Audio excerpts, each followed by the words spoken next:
Hello everyone, स्वागत है आप सभी का एक बार फिर से आपके प्यारे पुनीत सर की क्लास में। और आज हमारे साथ है काफी सारे एस्पिरेंट, पारुल, आकांक्षा, सत्यव्रत, श्रेयोशी और अंकिता।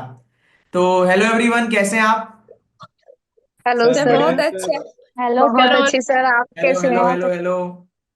तो सबसे बात तो होगी, हम लोगों ने इस बार सेशन को 5 लोगों में ही रखा है और जितने भी मैं सेशन करने वाला हूँ आगे आने वाले, वो 4-5 बच्चों से ही बात करेंगे, जिससे कि इन सबकी बातें आप तक पहुंच पाए और सेशन फ्रूटफुल हो, कि आप लोग भी सुन पाए कि ये बच्चे क्या कह रहे हैं।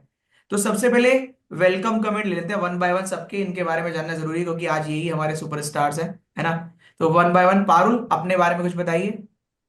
कहाँ से हैं आप, कौन सा एग्जाम आपका क्लियर हुआ है सर जिससे मेरा नाम लग पाए? सर, मैं सहारनपुर उत्तर प्रदेश से हूँ। और मेरा सर आईबीपीएस पीओ क्लियर हुआ है। And this was my first attempt. मैं लास्ट ईयर अप्रैल 2024 से प्रिपरेशन कर रही थी। And for reasoning only I followed completely and I trust blindly on you. और सर, आपकी जो 10 बजे 10 पजल है, जो मैं हमेशा से ही कह रही हूँ कि जो पजल मेरे से बहुत टाइम में बन रही थी ना स्टार्टिंग में, जिससे मुझे लिटरली डर लगता था कि बैंक में नहीं जाना है, इसलिए मैंने बीएड किया था। ओके। फिर जब मैंने आपसे रीजनिंग पढ़ी है, तो तब मुझे रियलाइज हुआ कि यार रीजनिंग तो बहुत आसान है, और प्री की रीजनिंग तो बहुत ही आसान है। तो आपकी वजह से ही मेरे सारे स्टार्टिंग में प्री क्लियर हुए। मतलब मेरे सारे प्री तो क्लियर हो गए थे, बट मेरा आरआरबी पीओ रह गया था 4 मार्क्स से। आरआरबी क्लर्क मेरा 3 पॉइंट समथिंग मार्क्स से रह ओके। गया था। फिर आईबीपीएस क्लर्क में इस बार रिजल्ट। आपकी वॉइस ब्रेक हो गई लास्ट में, लास्ट वाला रुक गया आपका। चलिए इतने वो बात करते हैं। हाँ, लास्ट बोलिए कुछ। सर कॉल आ गया। अच्छा, कॉल आ गया था, लास्ट में कुछ बोल रहे थे कि आईबीपीएस क्लर्क का वो समथिंग रह गया था, आईबीपीएस क्लर्क। हाँ जी सर, आईबीपीएस क्लर्क भी रिजर्व लिस्ट में है, but I am very happy कि आप जैसे टीचर्स जब होते हैं ना सर, तो मतलब गॉड भी, मतलब मैं उनको कम मानूंगी आपके सामने, जब आप जैसे टीचर्स हमें गाइड करने के लिए होते हैं। So thank you so much for being with us हमेशा, और हमेशा आगे साथ देना सर। बिल्कुल आई बिल्कुल। आरबीआई असिस्टेंट वगैरह सब में। बिल्कुल। तो फिलहाल तो अब इसकी क्लर्क की रिजर्व लिस्ट का कोई सेंस तो है नहीं, वैसे ही हाँ आपका जी सर। consent तो हो गया है ना। हाँ जी अच्छी सर। बात है, उसमें रिजर्व लिस्ट में ही रहना चाहिए। हाँ जी सर। तो नेक्स्ट चलते हैं, अभी थैंक यू डिटेल सर। में बात करते हैं आपसे। आकांक्षा, आप हाँ बताइए। जी।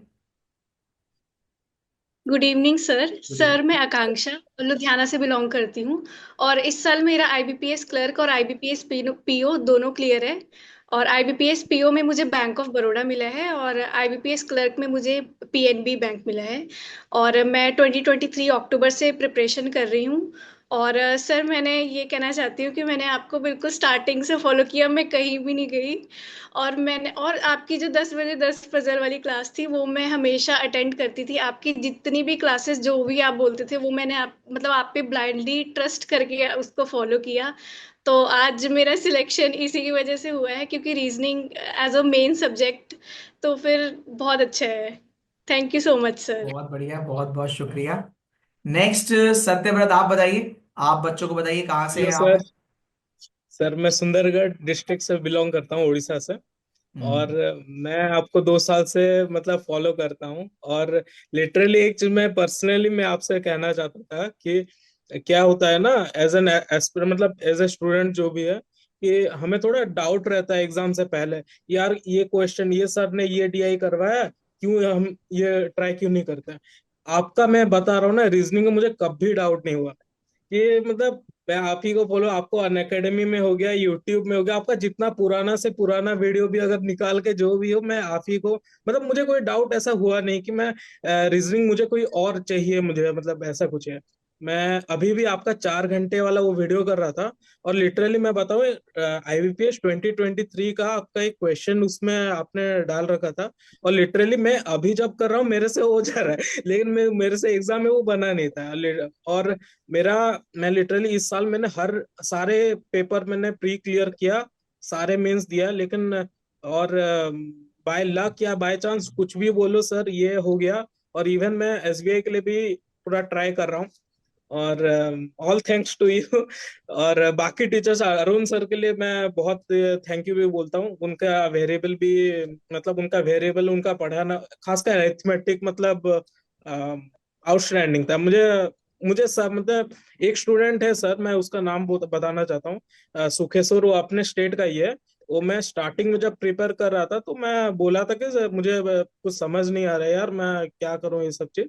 तो उसने लिटरली बोला था एवीपी को यार तुम फॉलो कर लो एक बार। और मैं आज से 2 साल हो गया, मैं सर और कहीं नहीं भटका हूँ सर। मैं इधर से ही 2 साल से आप ही को जानता हूँ, आप ही से मतलब जो है बस वही है सर। तो मतलब जो और बच्चे देख रहे हैं मैं उनसे बता रहा हूँ कहना सर। चाहूंगा, उनसे ये कहोगे कि हाँ सर। मतलब अगर मैं ये बोल सकता हूँ, पुनीत सर की क्लास आपने पूरी अच्छे से घोट के पी ली है ना, सारी की सर सारी। पूरा पी लिया है सर। और मैं लिटरली बता रहा हूँ सर, मैं मेरे से रिकॉर्डिंग हो नहीं पाता सर, पता नहीं क्यों सर, मेरे से रिकॉर्डिंग नहीं। लेकिन मैंने आपका सॉरी लाइव क्लास आपका हो नहीं पाता, लेकिन रिकॉर्डिंग ये भी आज भी एक भी क्लास मैंने मिस नहीं किया। 4 घंटे का भले ही मैंने रिकॉर्डिंग देखा हो, लेकिन पूरा खत्म कर रखा है। फिर आपका इनपुट आउटपुट का वो पूरा खत्म कर चुका है। और मतलब मेंस तो मतलब बहुत पहले से कर रहा हूँ, मतलब पिछले साल मतलब जून जुलाई तक शुरू कर लिया था। और आपने एक बताया था 100 rules of puzzle, sitting arrangement, और वो वाला था क्या बोलते इनपुट आउटपुट का।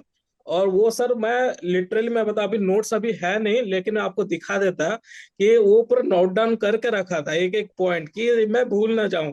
ये ट्रिक है ये, मतलब ऑड इवन ये सब चीज, मतलब मतलब लिटरली सर आप मतलब मैं एक चीज बता रहा हूँ सर, आपका जो भी है ना पॉइंट ऑफ व्यू, मतलब आप एक एग्जैक्ट बता देते हो, हमें डाउट नहीं होता कि एग्जाम में जाए कुछ मतलब अलग फीलिंग आया कि रीजनिंग का ये आ जाएगा वो हो जाएगा, सब तो करा चुका है सर ने। और क्या चीज में डर है सर। चलो बस वही थैंक है। यू। तो देखो, जितने आप एफर्ट लगाते हो उसका बेनिफिट तो मिलता ही है। जैसे आपने नोट्स वगैरह बनाए या जो चीज, वही चीज है कि रिलीजियसली आप फॉलो करें, जिस भी टीचर को करें, किसी भी सब्जेक्ट में करें, तो उसका रिवर्ट आपको मिलता ही मिलता है, उसका रिजल्ट आपका कन्वर्ट होगा इस सिलेक्शन में। तो नेक्स्ट चलते हैं अंकिता के पास। अंकिता, आप बताइए आप कहाँ से हैं और कौन सा एग्जाम आपने क्रैक किया है। तो मैं बिहार के नवादा जिले से हूँ और मैंने आईबीपीएस पीओ और आईबीपीएस क्लर्क दोनों इस बार क्लियर किया है। और ये मेरा फर्स्ट अटेम्प्ट ही है। इसके पहले मेरा आरआरबी में आरआरबी पीओ और क्लर्क दोनों 0.5 मार्क्स से छूटा था। तो उस समय तो बहुत मतलब ऐसा लगा कि ये क्या हो गया मेरे साथ। बट फिर मैंने अगले दिन से ही आपका मोटिवेशन का वीडियो देखा कि जो हो गया अब उस पर रोने से कोई फायदा नहीं है, आगे के लिए मेहनत करो। और सर आपकी मैंने एक सिंगल क्लास जो होती है ना, वो मैंने सिंगल क्लास नहीं छोड़ा है आपका। जो भी हो मशीन इनपुट कोडिंग डिकोडिंग, और मैंने उन सारे रूल्स को एक दो बार नहीं, कम से कम 7 से 8 बार रिवीजन किया है क्या कि मुझे याद रहे। और मैंने तो अपने 2 3 दोस्तों को भी सजेस्ट किया, वो मुझसे बोलते थे अरे यार पजल तो समझ ही नहीं आता, कैसे तुमसे बन जाता है, तुम्हारा रीजनिंग इतना स्ट्रांग है, तुम्हारा स्ट्रांग पार्ट है। मैं सबको आपका वो 100 रूल्स सिटिंग पजल और आज सर ऐसा है कि उन उन मेरे फ्रेंड्स का भी एसबीआई क्लर्क फर्स्ट अटेम्प्ट में निकला है प्री। अरे, और सिर्फ रीजनिंग के वजह से, क्योंकि रीजनिंग उसका पूरा अटेम्प्ट हुआ। और सर मुझे याद है एक मेरी फ्रेंड ने लास्ट टाइम दिया था एसबीआई आईबीपीएस पीओ, तो मैंने उससे पूछा था एज एक्सपीरियंस कि क्या है नहीं है, तो उसने बोला कि भूल जाओ रीजनिंग तो भूल ही जाओ, मेंस में रीजनिंग में 7 8 मार्क्स भी बना लो तो फिर बहुत है। सर पर मेरे रीजनिंग में 29 मार्क्स आए, जब मैंने अपना मार्क्स 29? देखा तो मैंने, हाँ 29 मार्क्स, वो भी आईबीपीएस पीओ में। अरे, तो मैं बोला भाई। और उसके बाद फिर मतलब आपने जो बताया था कि जैसे जितना पॉसिबिलिटी तुम मेंस में ले लो, लेके बना सकती हो उतना मेंस में का पजल में पॉसिबिलिटी ले लो। तो मुझे याद है एक 2 मार्क्स का पजल था, तो मैंने उसमें 4 पॉसिबिलिटी ली थी, बट 3 पॉसिबिलिटी तो आधा पजल में ही बनते बनते कट गया। और वो पजल मैंने सर 7 से 8 मिनट में वो 2 मार्क्स वाले पजल कर लिए थे। और बस सर जो रीजनिंग है मेरा आज बस आप ही के वजह से है। मतलब मैंने आपको अन अकेडमी पे भी फॉलो किया था, और उसके बाद फिर मतलब मैंने आपका एक भी क्लास छोड़ा ही नहीं, मतलब चाहे कुछ भी हो जाए सर का क्लास करना ही करना है। और आपके अलावा मैंने रीजनिंग में कहीं किसी टीचर का वीडियो नहीं देखा सर। एक बार मैं बताऊं, मैं गई थी एक टीचर के क्लास में, बट पता नहीं मुझे एकदम बिल्कुल वो अपनापन वो वाइब्स ही नहीं आया। देखो क्या मतलब होता है लगा ना, बस हम लोग जो के है। कनेक्शन वाली चीजें होती है कि वो किसी भी टीचर से हो सकती है, ऐसा नहीं जैसे आपको मेरे से हुई, किसी और को किसी और से हो सकती है। वो वाइब एक बार मैच हो जाती है तो वो चाहे किसी भी सब्जेक्ट में हो। मैं तो बोलता भी हूँ कि आप एक टीचर को फॉलो करो, चाहे कोई भी टीचर हो, एक्स वाई जेड, सभी अच्छा पढ़ाते हो, सभी अच्छा है। वही अपने टीचर पे ट्रस्ट करना, अपने ऊपर ट्रस्ट करना। तो आप लोगों ने मेरे कंटेंट पे ट्रस्ट किया, अपने ऊपर ट्रस्ट किया, आपकी मेहनत है, और आज आप सभी लोग यहाँ सिलेक्शन लेके बैठे हैं, और बहुत जल्दी हमारे सामने होंगे आप लोग मिठाई के डिब्बों के साथ, है ना। तो यस। त्रियोशी आप बताइए अपने बारे में, आप कहाँ से हैं? सर मैं कोलकाता से हूँ और मेरी सिलेक्शन इंडियन बैंक क्लार्क में हुई है और आईबीपीएस पीओ का रिजल्ट मेरा रिजर्व लिस्ट में है सर। सर मैं सबसे पहले आपको थैंक यू बोलना चाहती हूँ कि मेरा जो आज तक का मैंने एक भी प्रीलिम्स का सर मेरा ये नहीं हुआ, फेल नहीं हुआ। मैं 3 साल से तैयारी करी हूँ सर, भले मैं मेंस में अटक जाती थी पर मेरा हर प्रीलिम्स का सर आपकी रीजनिंग से वजह से ही मैं पास हुई हूँ। ओके। पापा तो सर कल इतना खुश हुई हूँ ना सर, पापा को पहली बार कल देख के कि सबको फोन करके करके बता रहे कि मेरी बेटी का गवर्नमेंट जॉब हो गया। कल मैं सर इतना खुश हुई थी, वो जो खुशी होती है ना सर, मतलब आप जब आपके माँ बाप को खुश होते हुए देखते हो ना सर, तो लगता है इससे बड़ा खुश दुनिया में कुछ भी नहीं हो सकते जब बिल्कुल आपके सर। माँ बाप आपके लिए कर सकते हैं। सर और एक छोटी सी दुख भी है सर, मेरी मम्मी नहीं है, उनकी पिछली साल डेथ हो गई थी। पर मैं जानती हूँ कि अगर वो आज मेरे साथ होती तो वो भी पापा के जितना ही खुश होती। सर मुझे आपसे एक छोटी सी बात शेयर करनी है जी जी श्योर। कि सर मैंने जो स्टार्ट की थी ना सर, तो जैसे सब लोग के दोस्त होते हैं, मेरी एक सीनियर थी तो मेरे से पहले से वो प्रिपरेशन कर रही थी। तो मैंने उतना तो पता नहीं था गवर्नमेंट जॉब कैसे करते हैं, तो मैंने बहुत सारी किताब खरीद ली थी और उनसे थोड़ा गाइडेंस भी मांग ली थी। तो मुझे प्रीलिम्स तक सर वो मुझे हेल्प करती थी, पर जब प्रीलिम्स का रिजल्ट आया सर, वो आरआरबी पीओ का था। मेरा आपसे क्लास करके फर्स्ट अटेम्प्ट में निकल गया था सर, पर उसका वो तब नहीं निकली थी। फिर उसके बाद ना सर उस मतलब उस दोस्त का ना मतलब बिहेवियर ही चेंज हो गई थी सर। तो मुझे मेंस तक उन्होंने प्रीलिम्स का से जो मेंस तक जो गैप होता है ना सर, मतलब वो मुझे उतना इतना डिस्टर्ब किया था सर, मैं कुछ बोल भी नहीं पाती थी घर पे आके। मेरा टाइम मतलब टाइम खराब करके चली जाती थी सर। तो उस दिन आप फिर मैं ना उस दिन ना अपने आपका एक क्लास देखी थी, तो आपने उस क्लास में बोल रहे थे कि तुम कर्म अच्छे करो। आप जो बात हमेशा बोलते हैं कि तुम कर्म अच्छे करो, तुम्हारा आज नहीं तो कल तुम्हारा कर्म का फल तुम्हें जरूर मिलेगा, चाहे वो 1 साल बाद हो 2 साल बाद हो, कि ऊपर वाला देख रहे हैं। ये सर जो आप बात बोलते हैं ना सर, ये आप एकदम सही बोलते हैं कि तुम शिद्दत से मेहनत करो तो भगवान तुमको एक ना एक दिन जरूर देगा। तो sir thanks to you sir, मैंने मत आज मैं जिस जगह पे खड़ी हूँ ना सर, वो सिर्फ आपकी वजह से है।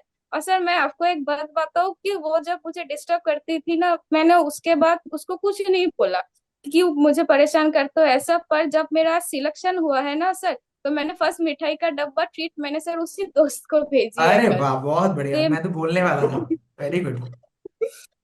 तो पहले सब लोग तो एक सर बार थैंक श्रेयोशी के यू। लिए क्लैपिंग करेंगे, क्योंकि श्रेयोशी को अभी पीओ भी बनना है ना, बाकी सबका तो एग्जाम निकल चुका है। श्रेयोशी नेक्स्ट टाइम हम लोग फिर से वीडियो कर रहे होंगे तो पीओ का एग्जाम में निकाल थैंक कर यू यहाँ आना, सर, है ना। Thank you. सर और फिर उस, मेरा भी पीओ का बाकी है हाँ, सर। तो दोनों के लिए, सत्यव्रत और श्रेयोशी दोनों को पीओ वाले के लिए हम लोग पहले से ही कॉन्ग्रेचुलेशन बोल रहे हैं एडवांस में, कि अगली बार हम जो थैंक जो वीडियो यू करेंगे सर। ना, तो तुम दोनों के साथ इसीलिए करेंगे, है ना। और उस फ्रेंड को आप दो जी मिठाई सर के डब्बे देके बिल्कुल। आना, है ना, फिर एक नहीं दो देना है उसको। ठीक। जी चलिए, सर तो बिल्कुल वन बाय वन बिल्कुल। अगर मैं आपसे बात करूं, जैसे आपने तो खैर इंसिडेंट ही बता दिया पूरा का पूरा, कि पहले वो फ्रेंड जो हेल्प कर रही थी, वो सिलेक्शन के बाद उसने बिहेवियर में चेंज आ गया। और ऐसा अक्सर होता है आप लोग की लाइफ में, और ये सबकी लाइफ में होता है। तो कोई ऐसा इंसिडेंट जैसे आपने भी बोला, कोई भी शेयर करना चाहे कुछ भी। आकांक्ष, आकांक्षा तो मुझे बहुत छोटी लग रही है। आकांक्षा अपनी एज बताइए। मुझे लग रहा है सर दो तीन बार 22। मैंने पूछ लिया है ना अलग अलग वीडियो में। हाँ, कितनी एज है आपकी? यस, 22। 22। आप Parul? Sir 25। 25। Satyavrat? Sir 26 sir. 26। Shreyoshi? Sir 26 होगा मई में। 26। अंकिता? 23 सर। 23। Very good. चलो, सब लोगों ने टाइम से सिलेक्शन ले लिया, तो ये तो बहुत समय है आप लोगों के पास, और आगे खूब बढ़ना है, पढ़ाई करते रहना है। हाँ, आप मुझे कोई भी बच्चा अपना, कोई भी आपको लग रहा है ये इंसिडेंट में शेयर करूंगा तो बच्चा है, अच्छा है, किसी और बच्चे का फायदा हो जाए, या कुछ भी आप शेयर करना चाहें। हाँ सत्यव्रत, आप करना चाह रहे हो, बोलो। सर मैं अपना पर्सनली एक चीज बताना चाहता हूँ सर। मैं अपना ग्रेजुएशन किया, मैं जॉब कर रहा था बिस्लेरी में, और मैं सेल्स वाला में था। और no doubt sir, first wave तो निकाल लिया था, लेकिन सेकंड वेव तक क्या है ना, अपना उड़ीसा स्टेट में ना मतलब बहुत सीरियस केस हो गया था। तो मैक्सिमम मतलब अब दुकान खुलेगा नहीं तो मैं बेचूंगा किसको, मतलब लिटरली ऐसा सीन हो गया था। और मेरा कंपनी के तरफ से भी उतना कुछ सपोर्ट था नहीं मेरे पास। और मुझे शायद तक उसी टाइम में एक ऐसा रियलाइजेशन हुआ कि मैं अभी अगर अपने लिए नहीं देखूंगा तो फ्यूचर में प्रॉब्लम होने वाला है। तो मैं वहीं से लिटरली मैं बता रहा हूँ इतना सब करके कि मुझे अभी भी बोलते हैं बहुत सारे दोस्त ऐसे है ना कि यार तू इतना सब पढ़ा है, ये सब चीज है, कोई भी प्राइवेट कंपनी में क्यों नहीं जाता, गवर्नमेंट में क्यों जा रहा है, मतलब इतना सब है, कंपटीशन है, ये है। और मैं लिटरली बताना चाहता हूँ ना, मतलब कोई भी अच्छा चीज करने के लिए कोई टाइम नहीं होता, आपको बस शुरू करना है वेरी बस, गुड। मतलब और लिटरली मैं उस दिन से मैं आज बहुत अच्छा फील कर रहा हूँ कि हाँ मैंने उस टाइम में वो डिसीजन लिया था। कि मैं जानता हूँ ये गवर्नमेंट में क्या होता है ना, जॉब सिक्योरिटी रहता है सबसे, मेरा प्रायोरिटी वही है सर। कि यार कुछ भी हो जाए ना, मेरा फैमिली को मतलब सपोर्ट मिलता रहे, मुझे थोड़ा सपोर्ट मिलता रहे, भले मेरा हेल्थ कंडीशन कुछ भी हो, कुछ भी मतलब समझ रहे हो ना सर। तो बिल्कुल। वही है लिटरली, मैं सबको वही बताना चाहता हूँ कि मतलब सबका एक फेज आता है लेकिन आपको डिसीजन मेकिंग उस टाइम में लेना होगा सर, बस वेरी यही। गुड। तो सब लोग जो बच्चे इस वीडियो को देखेंगे उन सभी से कहना है कि आप जो भी काम करते हैं अपनी फैमिली के लिए करते हैं। और एक बार देखिए, जैसे 1 साल हो गया, 2 साल हो गया, 3 साल हो गया, वो श्रेयोशी वाला पॉइंट कि जब आपको ऊपर वाला देख रहा है, आप अपनी नेक नियत से, नेक मकसद से आप मेहनत करते रहिए। आपको आज नहीं तो कल सफलता मिलनी है। आपको नहीं मिलेगी तो किसको मिलेगी, है ना भाई। तो मेहनत करते रहिए, पॉजिटिव डायरेक्शन में अच्छे से आगे बढ़ते रहिए और ईमानदारी से अपने काम करते रहिए। ऊपर वाले क्या दे रहे हैं, देर थोड़ी ना है ना। तो जितने भी ये लोग सही बात सर है। हाँ, कोई मैं कुछ आपसे एक और बात शेयर करना चाहती हूँ सर। सर मैंने जब भी एग्जाम में, मतलब मैं कोलकाता से देती हूँ, तो यहाँ पे टीसीएस सेंटर में हम लोग जाते हैं ना सर। तो एग्जाम के बाद जो अगल बगल में बैठते हैं एस्पिरेंट्स, हम लोग उनसे बात करते हैं कि आप कहाँ से पढ़ते हो, क्या कैसे पढ़ते हो। सर मैं ऑन गॉड बता रही हूँ सर, हर एक स्टूडेंट जो मेरे आसपास बैठते हैं रीजनिंग में सिर्फ आपका ही नाम लेते हैं सर। अरे वाह। सेम सर, हाँ सर, जिससे भी ये मैं तो भी सर हर सेंटर में जगह मिला ही हूँ है। सर, पुनीत सर मतलब वही है रीजनिंग के लिए बस। तो मतलब चाहे उड़ीसा की बात कर लें, चाहे वेस्ट बंगाल की बात कर लें, चाहे सहारनपुर से बात कर लें, चाहे यस लुधियाना सर। से बात कर लें, और चाहे बिहार से बात कर लें। हाँ, तो मतलब सर आपका रीजनिंग फैन फॉलोइंग मतलब पूरा हर पुनीत सर, स्टेट में है हाँ सर। ऐसा मान सकते पुनीत हैं। सर। यस अच्छी बात आपका है। फैन फॉलोइंग हर स्टेट में है सर। देखो फैन सर, और फॉलोइंग सर वो हैशटैग क्या, रीजनिंग मतलब पुनीत सर। देखो मैं बोलता हूँ फैन फॉलोइंग हाँ। तो किसी की नहीं होनी चाहिए। मतलब फैन फॉलोइंग का मतलब है, मैं हमेशा बोलता हूँ अच्छी आदतों की आप फैन बनिए, मेरी भी, है ना। फैन फॉलोइंग तो मैं हमेशा फैन फॉलोइंग के तो खिलाफ हूँ, अच्छी आदतों का फैन बनिए हर किसी की जिसके आप बन सकते हैं। तो और कोई आप कुछ बताना चाहें, आकांक्षा, अंकिता या पारुल? हाँ अंकित, आकांक्षा आप बताइए। सर मैं एक चीज़ शेयर करना चाहती हूँ कि सबसे पहले तो मैं अपने पेरेंट्स को बहुत ही ज़्यादा थैंक यू बोलना चाहती हूँ, क्योंकि उन्होंने मुझे बहुत ज़्यादा सपोर्ट किया। इवन जो मेरे रिलेटिव्स हैं वो मुझे इतना टॉन्ट करते थे कि तू घर पे बैठ के कर क्या रही है, तू क्या कर रही है, तू क्या पढ़ रही है, वो मुझे ऐसे टॉन्ट देते थे। और इवन जब मेरा कोई क्लरिकल का प्रीलिम्स हुआ तो उन्होंने बोला कि क्लरिकल तो हर कोई क्लियर कर लेता है, पीओ वाले लेवल है क्या तेरा, मतलब वो ऐसे बोलते थे। तो फिर भी मेरे पेरेंट्स ने कभी मुझे कुछ नहीं बोला ना, उन्होंने मेरे को कभी डांटा ना, उन्होंने मेरे को कभी फोर्स किया कि तू ये काम कर वो काम कर। उन्होंने बोला बेटा कि तू सिर्फ पढ़, तुझे जो चाहिए, तुझे कोई भी कोर्स चाहिए, तू सिर्फ पढ़ ले, तेरी जॉब लग जाए, बस उनको कुछ नहीं चाहिए। और कल मेरा जब रिजल्ट आया तो सबसे ज्यादा वही खुश थे, इवन मेरे फादर तो मतलब बहुत ज्यादा खुश थे। तो फिर मुझे अच्छा लग रहा है अपने पेरेंट्स को खुश देख के। और सर मेरी एक छोटी सिस्टर भी है, तो उसको भी बहुत था कि मेरी दीदी की नौकरी लग जाए, नौकरी लग जाए, तो वो तो बहुत ही खुश है। अरे वाह। मैं इतना कहना चाहती देखो दुनिया में हर इंसान ना जो कुछ नहीं कर सकता वो एक काम जरूर करता है, दूसरे को आगे ना बढ़ने दे सके, जिससे कि आप उनके साथ उसी लेवल पे रह जाएं। तो दुनिया में हूँ। हर यस। इंसान जो भी आगे निकलना चाहेगा उसको चार लोग पीछे खींचने वाले मिलेंगे। तो आप लोगों ने वो संयम नहीं खोया, अपने पेरेंट्स का सपना आपने आगे रखा। और आज फाइनली देखो आपने जो किया है ना, आप वही थोड़े दिनों बाद अपने बच्चों को आपके पास भेज रहे होंगे कि पूछ के आओ ये भैया ने कैसे किया है, ये दीदी ने कैसे किया, सर कैसे। और एक हाँ अंकिता कुछ एक बोलना बात और, चाहिए। मेरे 4 फ्रेंड्स की ग्रुप है, स्कूल फ्रेंड्स सर। मेरे उसमें से 3 फ्रेंड्स सेटल हो गए, और मैं ही बच गई थी, और मैं थी स्कूल की टॉपर। मतलब सबका यही कहना कि टॉपर है तो क्या कर लिया, बाकी ने तो जॉब ले लिया, ये तो घर पे बैठी है और कुछ कर तो रही नहीं है। उसके बाद फिर मतलब, लेकिन मेरे मम्मी और पापा मतलब इतने सपोर्टिव, मतलब पापा का बस इतना ही कहना था, बेटा तुम पढ़ो, तुम्हारे पीछे हम हैं, बाकी बाकी दुनिया का क्या है, बोलने वाले तो बोलेंगे ही, बाकी तुम पढ़ो। और सर, महादेव मतलब मैंने जितने भी एग्जाम्स दिए हैं ना, बस यही कहूंगी कि मैंने हर एक एग्जाम के उस बोर्ड पे मैंने ना महादेव और श्याम बाबा का नाम लिख के ही अपना एग्जाम शुरू किया था।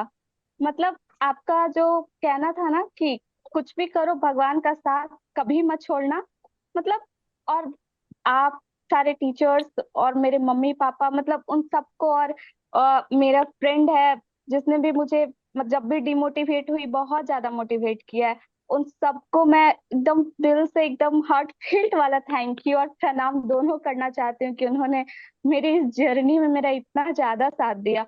और सर, आपकी कभी कभी जो आप सबको डांटते हो ना, कसम से वो भी बहुत हेल्पफुल होता है बेस्ट बच्चों के पार्ट लिए। सर। सर मुझे हाँ आपसे सर, 3 बार पड़ चुकी है। अच्छा, 3 बार डांट पड़ी मुझे थी भी क्या? सर, पढ़ी है। तो और देखो, मुझे भी आप एक बार मुझे डांट भी पड़ी है। डांट पड़ी है हो ना सर। कि सर मैं लड़की में भेद अच्छा नहीं किस किस करता को हूँ। कितनी कितनी बार डांट पिटी है बताओ। आकांक्षा को तीन 3 बार बार डांट मुझे मुझे पड़ी तो थी। मुझे चार सर पांच मुझे बार एक पड़ी बार है, जब पड़ी है। आपका ये कहना था कि बनाओ लेकिन सही बनाओ, ये नहीं कि सर मैं पहले के चक्कर में गलत कर हाँ, दूं, उस वजह से मुझे डांट पड़ी है।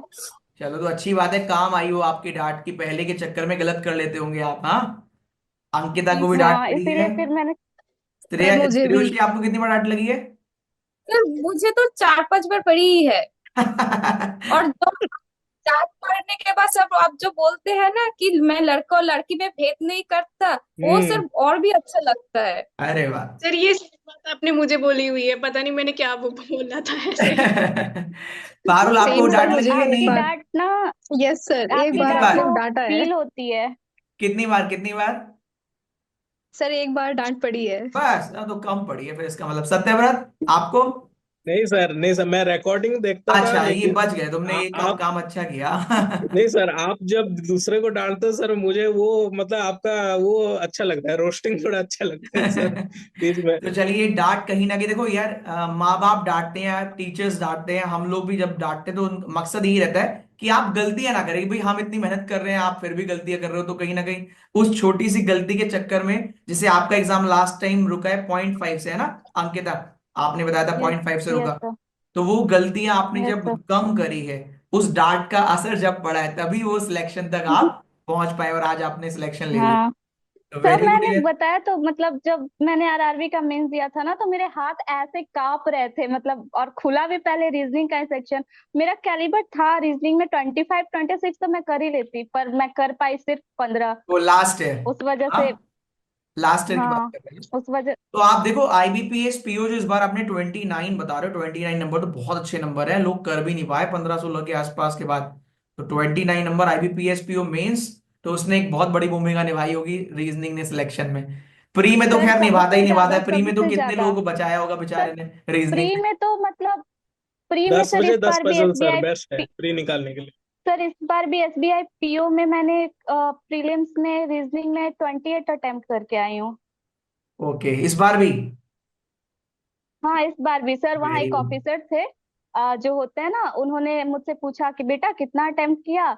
तो मैंने बताया रीजनिंग में 28, तो बोलते हैं बाय गॉड, इतना तो मैंने इस पूरे कैंपस में सब बच्चे से पूछा, किसी ने नहीं किया है, तुम किससे पढ़ती हो रीजनिंग? तो मैंने सब प्राउडली बोला मेरे पुनीत सर से। अरे वाह, thank you thank you thank you. और पारुल, कुछ बताना चाहें तो आप? Yes sir, yes sir. हाँ, बोलिए। सर एक्चुअली मैं आज, जैसे मैंने बताया, मैंने बीएड की हुई है, तो सर मेरा केवीएस में हो गया था। बट कुछ सुप्रीम कोर्ट की रिस्ट्रिक्शंस लग गई थी कि बीटीसी वाले ही लगेंगे, कुछ इस हम्म। तरह से। तो सर मैं उस टाइम पे बहुत डिसअपॉइंट हुई थी। फिर सर मेरा एक फ्रेंड है आनंद गौतम, सर उसका लास्ट ईयर एलआईसी एडीओ में सिलेक्शन हुआ था। उसने मुझे एक बहुत गाइडेंस प्रोवाइड की कि आपसे पढ़ूं, रीजनिंग स्पेशली। तो सर फिर मैंने आपको ब्लाइंडली फॉलो किया, और सर जब कल रिजल्ट आया, मतलब मेरे पेरेंट्स ने भी बहुत ज़्यादा सपोर्ट किया कि आप अपनी लाइन चेंज कर लो, वो कुछ काम नहीं कराते थे। बट जब कल रिजल्ट आया, तो मेरे फादर ने मुझे सबसे, मतलब लाइफ में पहली बार हक किया था। अरे और ही वॉज लिटरली बहुत ज्यादा रो रहे थे। मतलब मेरी ताई जी की बेटी है, वो गवर्नमेंट टीचर है। तो मतलब उन्होंने बहुत प्राउडली बोला था कि मेरी बेटी गवर्नमेंट टीचर है। तो उस टाइम पे मैंने मेरे फादर को देखा था कि वो कहीं ना कहीं ये चीज फील करते हैं, क्योंकि मैं स्टार्टिंग से ही टॉपर रही हूँ अपनी क्लास में, 90 90 हमेशा। तो अब वो प्राउडली उन्होंने उन्हें को बोला कि मेरी बेटी भी ना पीओ लग गई है। अरे वाह, तो बहुत वो बढ़िया, बहुत मोमेंट ना बढ़िया, मेरा। बहुत बढ़िया। देखो आप लोग जो एक बात बता रहे हैं ना, ये अभी तो हमें नॉर्मल लग रही है, आपको भी नॉर्मल लग रही है। जब आप थोड़े 2-4 साल बाद और बड़े हो जाओगे, अपने लाइफ के उस दूसरे फेज में पहुंच जाओगे, तब आपको लगेगा कि हाँ यार, कि हमने कुछ अचीव किया था। जब हम बता रहे थे तो हम ऐसे थे उस समय। आज से 4-5 साल बाद वीडियो देखना है, तब आपको लगेगा कि हाँ यार, हमने कितनी मेहनत करी थी। तो सच बताऊं ना, तो ये अभी भी मैंने ना रात में 1 बजे 2 बजे उठ के अपना रिजल्ट दोबारा देखा। मैंने बोला सच में मैंने सिलेक्शन ले लिया। मतलब सब कुछ एक सपने की तरह लग रहा था, कि जैसे अभी मैं सपने में ही हूँ। अरे वाह, अब मुझे स्टार्टिंग बताओ, जैसे कि कुछ, अब मैं कुछ पॉइंट वो पूछूंगा जो आप बताइएगा, जैसे जो नए बच्चे होंगे उनके काम आएगा। जैसे जब बच्चा नया नया होता है ना, अभी रीजनिंग की बात करते हैं, बाकी की सब्जेक्ट की बात तो जो देखो फैकल्टी होते हैं वो अपना अच्छा कर पाएंगे। मेरा मकसद है कि रीजनिंग कोई देखे तो वो बेचारा समझ पाए आप लोगों से। जैसे किसी को 2-3 साल लग जाते हैं सिलेक्शन में, किसी को 2 साल लग गए, किसी को 1 साल लग गया। पर हाँ, किसी ने मतलब एग्जाम में लास्ट तक पहुंच के 0.5 से रह गया। ये अलग अलग फेज है ना। हो सकता है किसी का पहली बारी में हो जाए, किसी का 3 बारी में हो जाए। तो जो कॉमन प्रॉब्लम आती है, ऐसे मैं रीजनिंग के पर्सपेक्टिव से बात करूं, तो स्टार्टिंग में जब बच्चा नया होता है तो इनइक्वालिटी वगैरह करने में तो उसको खैर अच्छा लगता है। जब पजल पर आता है तो पजल स्टार्टिंग में टाइम लगती है। तो मैं हमेशा बच्चे को बताता हूँ कि आपको नहीं, वो जितने लोगों का सिलेक्शन हो जाता है उनको भी स्टार्टिंग में टाइम लगता है। तो मैं आप लोगों से जानना चाहता हूँ कि जब स्टार्टिंग में पजल आप करने आए थे, नए नए थे, तो प्री लेवल की पजल में भी 8-10 मिनट लग जाते थे, 4-5 मिनट लग जाते थे, या कभी कभी नहीं बनता था? तो वो मुझे एक बार बताओ, अप्रोक्स कितना समय लग जाता था जेन्युइन वाला। देखो, जिसको 10 लगते वो 10 बताना, जिसको लगता हो बन ही नहीं पाएगा वो वैसे ही बताना। ये नहीं कि भी कैमरे पर कोई बंदा पहले वाला कम बोलते तो उससे कम नहीं बोलना है। अब तो जेन्युइन रहना है ना, यही तो मैं सिखाता हूँ क्लास में, ऑनेस्टी। तो हम शुरू करते मेरा हैं। 10 मिनट से बहुत ज्यादा सत्यव्रत कम आपसे लगा शुरू था करते सर। हैं, कितना समय लगता था अप्रोक्स स्टार्टिंग में प्री की बदल में? सर स्टार्टिंग में मैं सच बताऊं तो सर, आपका कंटेंट से मतलब जब ये किया था सर, मैं आधा घंटा तक मिनिमम तो लग ही गया था, लेकिन मैं हार नहीं माना था सर। वो आधा घंटे में सॉल्व करके गया था मैं। और लिटरली मैं सबको वही बोलना चाहूंगा, पजल आपको आज भले ही 10 मिनट लगे 15 मिनट लगे, लेकिन एक टाइम ऐसा आएगा, आप प्रैक्टिस करते रहो, कंटिन्यूअस करते रहो, मतलब कंसिस्टेंट रहते रहो इसमें। और 10 बजे 10 बजे ये पजल तो बेस्ट है सर, स्टार्टिंग बिगिनर्स के लिए तो ये बेस्ट है प्री निकालने के लिए। और मतलब आप थोरोली रहो, प्रैक्टिस से ही आपका टाइम कम हो जाएगा। मतलब स्पीड जो है, वो बोलते हैं ना स्पीड कैसे बढ़ता है ये सब, मैं अपना एक्सपीरियंस अगर मैं बोलूं, तो मैंने प्रैक्टिस से ही अपना स्पीड बनाया है। आज भी अगर मैं 2-3 मिनट अगर लेता हूँ पजल सॉल्व करने के लिए, वो मेरा प्रैक्टिस के वजह से ही हुआ है। ऐसा नहीं कि मैं कोई मतलब एक दिन में, 2 दिन में, 1 महीने में हो गया सर। लेकिन आप 1 महीने में अगर कंटिन्यूअस, 2 महीने भी कंटिन्यूअस करते हो, आपका रिजल्ट अपने आप दिखने लग जाता है सर। मतलब जहां प्री लेवल की पजल आधा घंटे में कन्वर्ट होती थी, वही आपने डेली पजल कर करके 10 बाय 10 हाँ पजल सर, हाँ प्रैक्टिस सर, कर करके कॉन्सेप्ट सीख के वो 2-3-4 मिनट हाँ सर, में पहुंचा दी। हाँ कोई सर। और बताना अभी चाहे? भी पीओ लेवल का, हाँ। अभी भी अगर आप मुझे पीओ लेवल का कोई भी मतलब पजल अगर देते हो, तो हार्डली 2.5 से 3 मिनट के अंदर, मतलब ज्यादा से ज्यादा 4 मिनट के अंदर सॉल्व हो जाएगा वो। पीओ प्री लेवल, ये कॉन्फिडेंस होना जरूरी है कि हाँ। मतलब अब तो आप खैर एग्जाम निकाल जो सब लोग। आप बताइए, कोई और बताना चाहे कि पजल में डिफिकल्टी किसको स्टार्टिंग में होती हो? Sir yes sir. सर मुझे मैं मुझे तो कौन बता रहा है? चलो पारुल आप ओ, बताओ, आप कम बोले हो है ना, पारुल आप बताइए। सर मेरे को स्टार्टिंग में 15 मिनट 16 मिनट, कभी कभी किसी किसी पजल में हाफ एन आवर भी लग जाता था। बट सर मैं ये कहना चाहती हूँ कि कभी कभी क्या होता है, हम सोचते हैं कि हमें इन टीचर से समझ नहीं आ रहा, हम दूसरा टीचर चेंज कर लेते हैं। सर इस प्रोसीजर में काफी टाइम लग जाता है, बच्चे एक टीचर से दूसरे टीचर के पास स्विच करते रहते हैं और उनका 1 साल कब निकल जाता है उन्हें पता ही नहीं चलता। तो मैं मतलब उनके लिए यही कहना चाहती हूँ कि वो आपको ब्लाइंडली अगर 10 बजे 10 पजल को प्री लेवल के लिए अगर फॉलो करेंगे, तो sir time maximum to maximum उन्हें 15 डेज लगेंगे, पर उनका इम्प्रूव दिखेगा उन्हें कि कहीं ना कहीं जहां वो उनको 10 मिनट लग रहे थे वो कहीं ना कहीं 3-4 मिनट पे आ जाएंगे। बट ट्रस्ट रखना होगा और ब्लाइंडली फॉलो करना पड़ेगा डेली बेसिस पे, और और प्रैक्टिस तो सर है ही। और प्री के बाद मेंस के पजल में स्टार्टिंग में इतना समय लगता था? मैं तो बहुत डेंजर डेंजर पजल कराता था बोर्ड सर 45 मिनट्स भी लगे हैं सर मुझे, और कभी कभी तो थक जाती थी मैं कि शायद ये नहीं बनेगी, पर सर पे। दोबारा उठाकर मैंने उसको थोड़ी देर बाद फिर से करने की ट्राई करती थी। तो थोड़ा बाकी सा जैसे मतलब मेंस मूड की पजल तो चेंज हमने करने के बहुत बाद। खतरनाक खतरनाक कराई है, तो यहाँ पर जिससे कि आपको एग्जाम में कम कम दिक्कत आए, आपके 29 Yes. नंबर तभी आ पाएंगे आईबीपीएस पीओ मेंस में जब आपको यहाँ इतना अच्छा कंटेंट दिया गया होगा। तो अंकित आप बताओ कि मेंस वाली पजल में स्टार्टिंग में कितना समय लगता था, डर लगता था देखकर? सर डर छोड़िए, मतलब जब मैंने स्टार्टिंग किया था मेंस का प्रिपरेशन करना, तो लिटरली मैं ना कभी कभी रो जाती थी कि मुझसे मेंस नहीं निकलेगा, ये मुझसे बन ही नहीं रहा है। 1 घंटे से मैं एक पजल लेके बैठी हूँ, फिर भी मुझे लास्ट में सर का ही देखना पड़ रहा है कि सर कहाँ से शुरू कर रहे हैं। मतलब ऐसा होता था कि नहीं, मुझसे नहीं होगा। फिर भी मैं फिर खुद को शांत करती थी, नहीं तुझे करना है तो बस करना है। तो फिर सर धीरे धीरे फिर होने लगा। फिर मैंने आपके सारी मिसलेनियस टॉपिक्स की वीडियो देखी सर। और शुरू में तो मशीन इनपुट मुझे लगता था क्या है क्या है, मतलब ये सॉल्व भी नहीं होगा। लेकिन फिर जब मैंने आपके सारी रूल्स की सारी वीडियोस देखी, मैंने सबके नोट्स बनाए हैं। 100 रूल सीटिंग पजल, और हर दिन मैं उसको सोने से पहले रिवाइज करती थी कि कहीं मैं कुछ भूलूं नहीं, ताकि मेरा अच्छा रहे सर। और अब आपके बदौलत, बस मैंने स्टार्टिंग में एसबीआई प्रियो दिया था पिछले साल, तो मेरा वो नहीं हुआ था प्रीलिम्स। बट उसके बाद मेरा एक भी सिंगल प्रीलिम्स नहीं रुका। और सर मेंस में तो बताया मैंने कि 29 मार्क्स आया। मतलब होता है जब बच्चे, जो भी जिन भी अभी नए बिगनर होंगे, उन वो जब प्रिपरेशन स्टार्ट करेंगे तो ऐसा प्रीलिम्स में भी होगा कि उनको लगेगा अरे यार ये सब क्या है, मुझे तो कुछ समझ में। पर sir they can blindly trust you, मैं तो यही बोलूंगी। मैंने आपको ब्लाइंडली फॉलो किया है, आपकी हर एक बात सुनी है, हर एक बात समझी है और इम्प्लीमेंट किया है। तो प्रीलिम्स तो खैर कोई पॉसिबल ही नहीं है कि आपसे पढ़े और उसका रुक जाए। रीजनिंग तो फुल आउट ऑफ फुल वो अटेम्प्ट करके ही आएगा। सर मैंने एग्जाम्पल देखा है, मेरे मेरे 2-3 दोस्त हैं, मैंने सबको बताया और उन्होंने आपको ब्लाइंडली फॉलो किया, और एसबीआई क्लर्क में सब पूरा का पूरा अटेम्प्ट करके आए हैं। चलो बहुत और बढ़िया। उसके बाद फिर मेंस तो स्टार्टिंग में कुछ सच में समझ में नहीं आता था। मैं 1 घंटा से एक पजल लेके बैठी हूँ, कुछ बन ही नहीं रहा है, तो लगता था पता नहीं पेरेंट्स का सपना पूरा होगा कि नहीं। बट थैंकफुली कि धीरे धीरे आपका सारा देखते देखते आप कैसे सॉल्व करते हो, आपका अप्रोच क्या है, फिर आपके पास पे चलते चलते आज 29 मार्क्स मैंने अचीव किया है रीजनिंग में। चलो बहुत बढ़िया बहुत बढ़िया। तो सभी से मैं यही कहना चाहूंगा, पहले तो कॉन्ग्रेचुलेशन आपको वंस अगेन, बहुत अच्छा लगा मुझे आप लोगों से बात करके। और मुझे लगता है वाकई में जो बच्चा नया होगा इस वीडियो को देख रहा होगा वो भी काफी सारे पॉइंटर आज उससे भी इनपुट नहीं बन रहा होगा, कोडिंग नहीं बन रहा होगा, ये चीजें नहीं हो रही होंगी, उसको भी अपने ऊपर डाउट आ रहा होगा कि प्री नहीं हो रहा, क्यों नहीं हो रहा। तो कहीं ना कहीं वो अपनी प्रॉब्लम इस वीडियो के बाद जरूर दूर कर पाएगा। इसके अलावा अभी भी आप जितना हो सके अपनी फैमिली में, अपने रिलेटिव्स में जिसकी हेल्प कर सके करें। कोई बात नहीं, किसी ने हमें टोंट मारा या नहीं मारा, हम उसकी तरह ना बने, हम अच्छे बने, है ना। बी द चेंज, हम चेंज लेकर Yes, sir. आएंगे, है ना। दूसरों के लिए भलाई करेंगे, जितना हो सकता है अपनी तरफ से दूसरों का अच्छा करने की Yes. कोशिश करेंगे। ठीक है।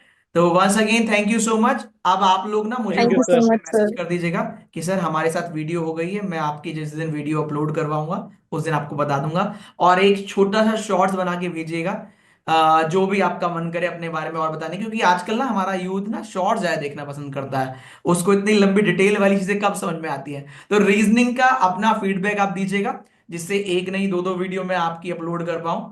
और अपना फोटोज आपने मुझे भेज दिया होगा, जिससे उस फोटो को देखकर बाकी लोग मोटिवेट हो पाए कि इन बच्चों ने, उसमें वो और जगह और लिख दीजिएगा कि मैं उड़ीसा से हूँ, यहाँ सिलेक्शन हुआ, मैं बिहार से हूँ, यहाँ सिलेक्शन हुआ, मैं वेस्ट बंगाल से हूँ, मेरा यहाँ सिलेक्शन हुआ, या मैं लुधियाना और सहारनपुर से हूं, मेरा यहाँ सिलेक्शन हुआ। जिससे कोई आपके अड़ोस पड़ोस में हो तो कभी उसका मन करे तो वो आके पर्सनली भी आप लोगों से मिलके पूछ पाछ ले। हाँ, तो thank you so much, Yes, sir. बहुत अच्छा लगा आप लोगों से बात करके। Thank you so thank you much, sir. sir. खुश थैंक रहिए, you bye so Thank bye. you much. so much, sir. Sir bye bye. Thank you. Bye.